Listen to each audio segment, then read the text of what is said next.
The cameras flashed. The crowd froze. Uh-huh. And just like that, Hollywood had a new obsession. Oh, it was everywhere. Literally everywhere. Yeah. Picture a Hollywood legacy family, right? An absolute dynasty worth an estimated $400 million. Right. We are talking sprawling estates, private security, a life most people can only comprehend through a movie screen. Yeah, a totally different reality. Exactly. Now, hold that image in your mind and picture that family's 35-year-old son white-knuckling the steering wheel of a massive pickup truck and slowly backing a 27-foot trailer into a gravel spot of a retiree trailer park. It is such a profound visual contrast. I mean, it feels almost deliberately contradictory, you know? It really does. Welcome to Starscope Report. Join Jordan Jamie as they uncover Hollywood drama, music industry shakeups, and viral influencer scandals. From red carpet surprises to social media controversies, we dive deep into the stories behind the fame. So glad to be jumping into this one today. Same here. Because the headline we are analyzing today is it's quite literal. Tom Hanks is worth $400 million. His son is living in a trailer park. It's a bold headline. Right. And our mission for this deep dive is to unpack a whole stack of recent sources. We've got entertainment news, late-night interviews, travel blogs, even his own Instagram updates. Yeah, we're looking at all of it to figure out why Chet Hanks traded luxury real estate for a life on wheels in Nashville. And as we get into this, I really want you, the listener, to keep a question in the back of your mind. Consider your own definition of home. Like, is home the permanent square footage you own? Or a prestigious zip code. Exactly. Or is the ultimate luxury actually the freedom to pack up and leave whenever you want? And hey, if you are loving these Hollywood twists so far, make sure you are subscribed because we have got even crazier stories ahead in this deep dive. We really do. But to start, I think we have to address the elephant in the room, right? The actual phrase trailer park. Yes. Because when I first read that, my initial reaction was, wait, is this just poverty cosplay? Like, is he doing an elaborate PR stunt for street cred? And that's the natural first assumption, right? Yeah. Because the term trailer park carries an immense amount of societal stigma in the U.S. Oh, for sure. It's historically associated with a lack of economic options. But if you look at the actual rig he purchased, that whole narrative of roughing it just completely falls apart. Oh my gosh, it really does. I looked at the specs. Right. He bought a 27-foot Jayco 2026 Eagle HT travel trailer. Which, by the way, starts at over $45,000. Yeah. And the manufacturer specifically markets it as having, quote, fifth wheel luxury. Which is a huge distinction in the RV industry, by the way. I mean, this isn't some pop-up camera you take into the woods for the weekend. Right, it's not a tent on wheels. Exactly. Vehicles in this class are engineered for extended permanent habitation. They replicate and sometimes even exceed the environmental control of a high-end apartment. The environmental control is honestly what stood out to me the most. It's not just the plush Olympic bed, which has built-in cooling technology, obviously, or the customized Blue Sync sound system. It's the micro details, like magnetic locking mechanisms on all the drawers so nothing shifts while he's driving. Wow. Yeah. And reflective blackout windshields that block thermal heat but let you stargaze. It feels less like a traditional home and more like, I don't know, a highly customized space capsule. That is actually an excellent analogy because a space capsule is entirely about optimizing a tiny footprint for maximum human comfort. Right? Yeah, exactly. And that points to a major shift in how a specific demographic views wealth right now. For decades, the ultimate status symbol was just a sprawling stationary mansion. Just massive square footage. Right. But for someone who grew up with endless financial resources, sheer size kind of loses its novelty. That makes total sense. So luxury gets redefined. It shifts from permanence and scale to extreme customization and absolute autonomy. It's not about having a massive bathroom. It's about having exactly the bathroom you want. Which actually brings up my favorite detail, the walk-in shower. Oh yeah, he talked about this on national television. He was so proud of it, he bragged that he completely avoided the standard RV wet bath. Where the shower and the toilet are just crammed into the same tiny plastic space. Exactly. He was like, nope, I need a real shower. Well, and it shows he's retaining the core comforts of wealth, right? But packaging them within a mobile footprint. Curating his environment down to the inch. But wait till you hear what happened when he actually parked the thing. Because the geography of this is what I'm struggling with. The Nashville move. Yeah. If he has the money to curate this perfect environment, why move it to Nashville right now? And why an RV instead of just buying a penthouse condo in Music City? Well, the catalyst is his career pivot. I mean, he's diving heavily into the country music industry right now. Right, he formed a duo, right? Yeah, called Something Out West with his collaborator, Drew Arthur. And they actually just signed a deal with Big Machine label. Oh, wow. Big Machine is huge. Right, so that requires him to physically be in Nashville. But the RV decision, that stems from a very specific kind of psychological exhaustion. Okay, break that down for me. Because the sources mentioned he had just bought and furnished a permanent condo back in LA. Correct. And furnishing a home, even when you have endless funds, it requires thousands of micro decisions. Oh, it's a nightmare. The cognitive load is massive. Exactly. So when he got to Nashville for the label stuff, he was bouncing between all these different Airbnbs and high-end hotels. Which sounds glamorous to most people. Sure, on paper. But he explicitly stated he was just sick of living out of a suitcase. He was tired of being in other people's spaces, and he absolutely refused to furnish a second apartment from scratch. I mean, I get that. But I do have to push back a little here. Okay. Because he posted this video on Instagram where he's picking up this 27-foot rig from the dealership. And he openly admitted he was super nervous because he had never towed anything in his life. Yeah, that's a big vehicle to tow. Right. So isn't white-knuckling a heavy-duty truck down the interstate infinitely more stressful than just, paying a fancy Nashville interior designer to furnish an apartment for you? Oh, absolutely. Towing that rig is incredibly demanding, but psychologically, it solves a problem that an interior designer just cannot fix, which is hotel burnout. How so? Think about transient living. Even in five-star hotels, it's like wearing someone else's very expensive tailored suit. Okay, I like that. It might look great, the fabric is luxurious, but it fundamentally isn't yours. It doesn't fit your exact movements. You're constantly adapting to someone else's aesthetic and someone else's rules. And there's that lingering reminder that you are just a guest. Yes. You have to check out eventually. You never get muscle memory for your own living space. You wake up in the middle of the night and have to remember where the light switch is. Precisely. That constant adaptation is exhausting.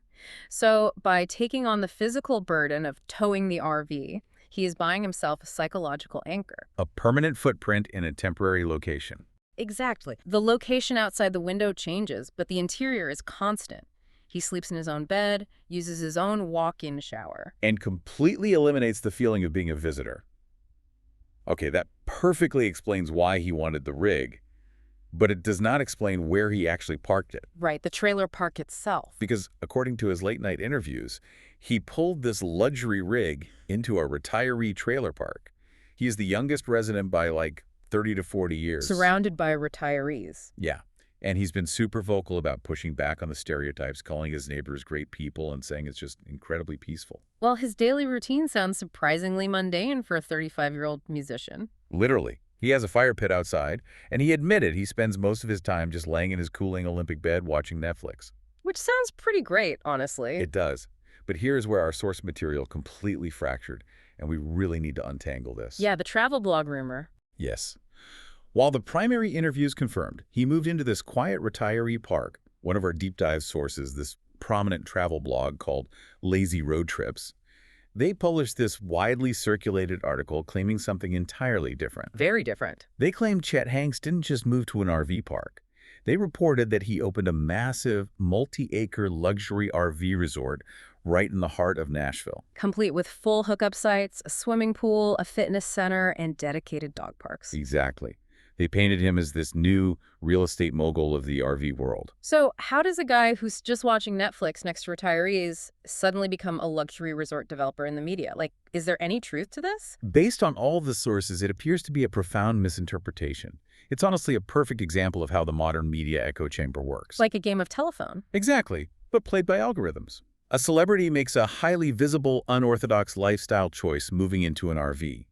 Then a niche blog, desperate for search traffic, conflates his personal life with broader economic trends. So they saw a new luxury park opening in Nashville, saw Chet was living in an RV in Nashville, and just mashed the two together. Mashed them together into one sensational narrative. Yep. But why did it gain so much traction? Like, why did people readily believe that a Hollywood heir was suddenly a trailer park developer? Well, because the rumor perfectly aligns with a massive sociological shift happening right now.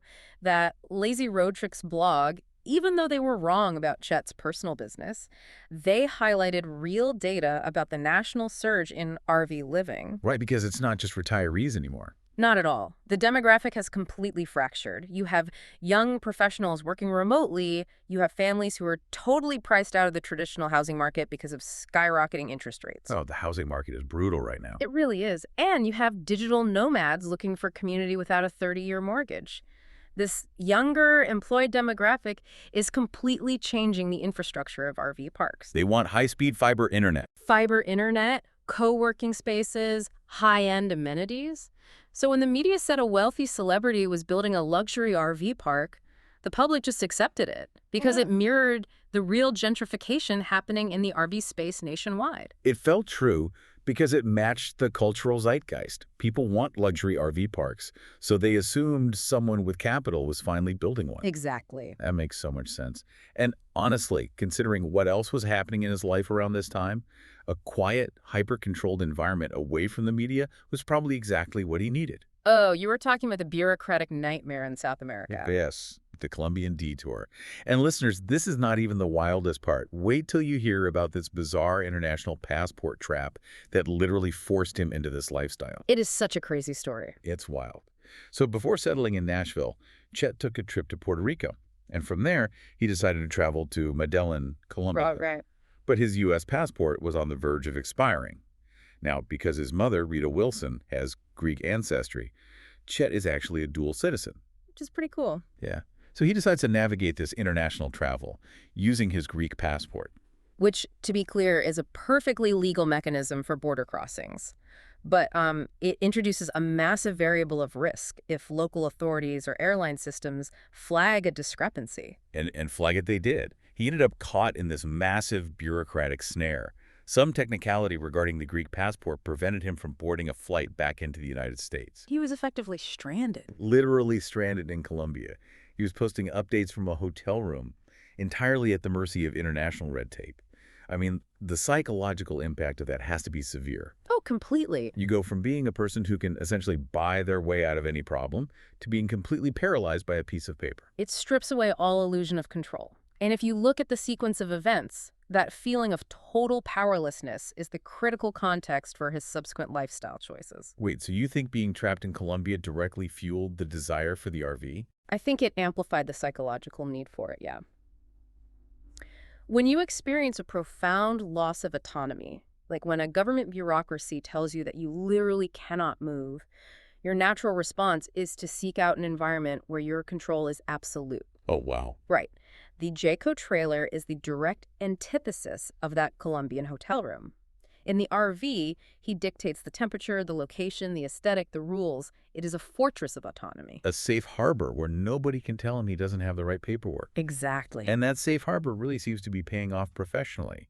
Because while his personal life shrank down to a 27-foot metal box, his music career suddenly exploded. The country music pivot is showing legitimate momentum. It really is. Something Out West didn't just fade away after signing that label deal. The sources highlight that they recently played the 2026 Stagecoach Festival out in California. And for anyone unfamiliar, Stagecoach is essentially the Coachella of country music.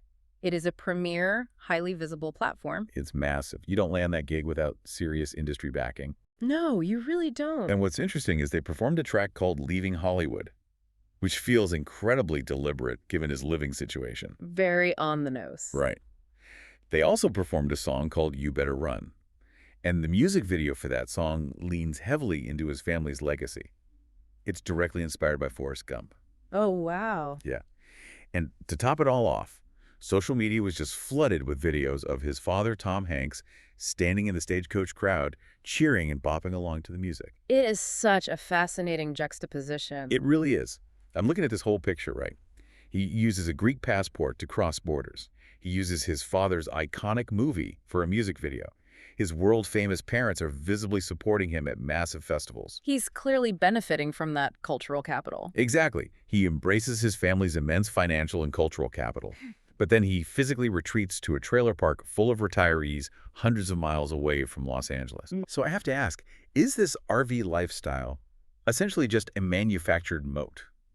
Like, is he using the trailer park to create a physical boundary that separates his individual identity from the overwhelming shadow of the Hanks dynasty. I think you are observing the central survival mechanism of this entire story. Really? Yes, because navigating a legacy of that magnitude is incredibly complex.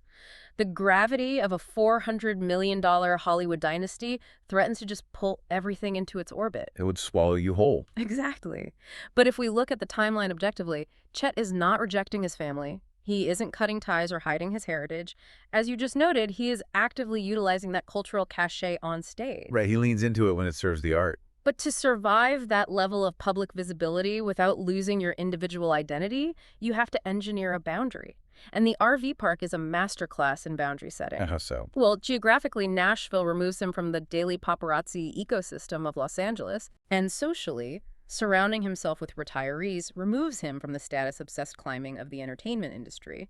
His neighbors likely don't care about Hollywood gossip. They care about, who's bringing potato salad to the community center. He found an ecosystem where his last name holds absolutely no currency. Exactly. He has carefully constructed a lifestyle that allows him to step onto one of the biggest stages in the country, leverage his undeniable family privilege, and then immediately retreat to an environment where he is fundamentally anonymous. He just becomes a guy sitting by a fire pit. Just a guy with a fire pit trying to figure out how to back a truck into a gravel spot. And enjoying his walk-in shower. Hey, never underestimate the walk-in shower. Honestly, true. So let's pull all these threads together because this has been a wild mapping of a single individual's choices. We started with the assumption that moving into a trailer park was a massive downgrade for a Hollywood heir. But the reality is far more calculated. It really is. It began with the exhaustion of transient living and hotel burnout while launching a new career in Nashville. Which pushed him toward the hyper-controlled environment of that luxury Jayco trailer. And that need for control was likely supercharged by the trauma of getting trapped in Colombia on a Greek passport. Right. He finds a quiet spot among retirees, inadvertently becomes the poster child for a massive national shift toward remote RV living, and ultimately uses this mobile lifestyle to create a desperately needed boundary between his rising music career and his family's massive legacy. It is a striking reminder of how surface-level judgments rarely capture the true utility of a person's choices. And it brings us back to you, the listener, and that question we asked at the very beginning: what is your definition of home? Yeah, what does it mean to you? Because Chet's journey highlights a powerful concept. Sometimes the most effective way to protect your peace and foster your own growth is to radically alter your physical environment. Even if that choice completely baffles your friends, your family, or the media. Exactly. If you've enjoyed unraveling this story with us, be sure to hit that subscribe button so you don't miss what's coming next. We love digging into these complex pop culture moments with you. And I think this one really forces us to reconsider what true privilege actually looks like in our hyper-connected, constantly observing culture. It really does. Yeah. We assume the ultimate status symbol is accumulating more, right? More square footage, bigger gates, deeper foundations, rooted in the most expensive soil on Earth. But perhaps that is just an outdated metric. So what replaces it? Well, perhaps true luxury, the kind of luxury that the most privileged individuals in the world are actually chasing right now, isn't about what you own. What is it about? It's about what you can detach from. The absolute freedom to unplug, hook a truck to your entire life, and disappear down an interstate into a quiet community where nobody cares who you are. You've been listening to Starscope Report, where Jordan and Jamie uncover the stories shaping Hollywood, music, and pop culture. Thanks for tuning in, and don't forget to subscribe for more stories that keep the stars shining.